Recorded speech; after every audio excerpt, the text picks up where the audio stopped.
It seems that every day we're hearing another news story about Zika virus, an infection that's transmitted by mosquitoes. But no surprise, there's a lot of misinformation out there, or just plain bad information circulating about Zika. So we asked physician and founder of Cooperative Med, Dr. Michael O'Neill, to clear up some of the myths about Zika. And what is the biggest myth you think out there right now?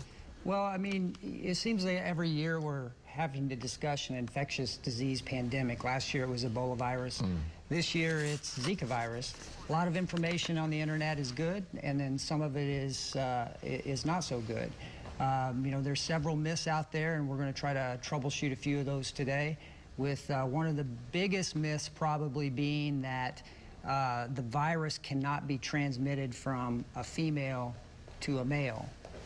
Yeah, true or false? Well, it's true. Well, it can be.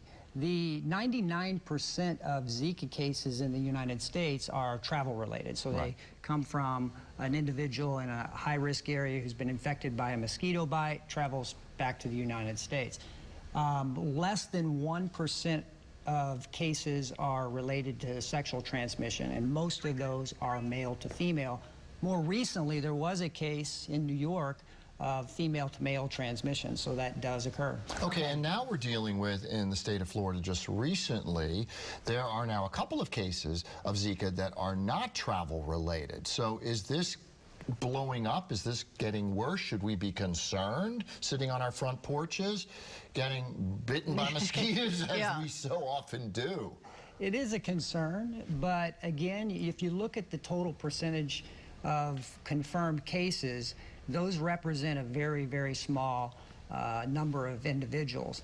There's been over 1,400 confirmed cases in the United States, and only 2 of those are presumed to be non-travel related mosquito-borne transmission. But is the biggest concern still for pregnant women, or what are the ramifications or the implications if somebody, you or me, was to get bitten by a mosquito or have unprotected sex with somebody who is carrying the virus? That's really the reason we're talking about it today, is that if we were to get infected with Zika, generally we're asymptomatic. You know, ironically, 80% of people who obtain the Zika virus remain asymptomatic, and the majority of the others are mildly symptomatic.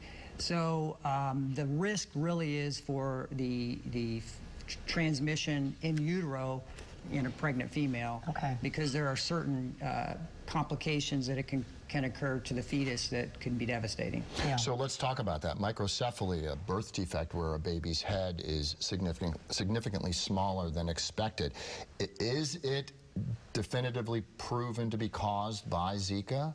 It hasn't been proven to be causative, okay? However, there seems to be a scientific consensus that there is a strong likelihood that Zika virus is associated with an increased incidence of microcephaly, as well as another neurological condition called Guillain-Barré syndrome.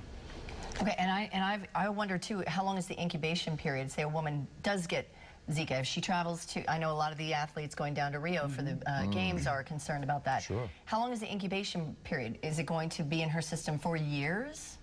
We don't think so. The onset between infection and symptoms is usually a few days. The symptoms usually resolve within a week, and we think that you start developing a reasonable immune response within 2 weeks. Now, if someone does travel to one of those high-risk areas like Puerto Rico or Brazil, then we recommend that they, when they come back from those countries, that they either use safe sex practice or abstain from sex for up to 8 weeks. Okay. All right. Dr. O'Neill, thank you very much. Great information.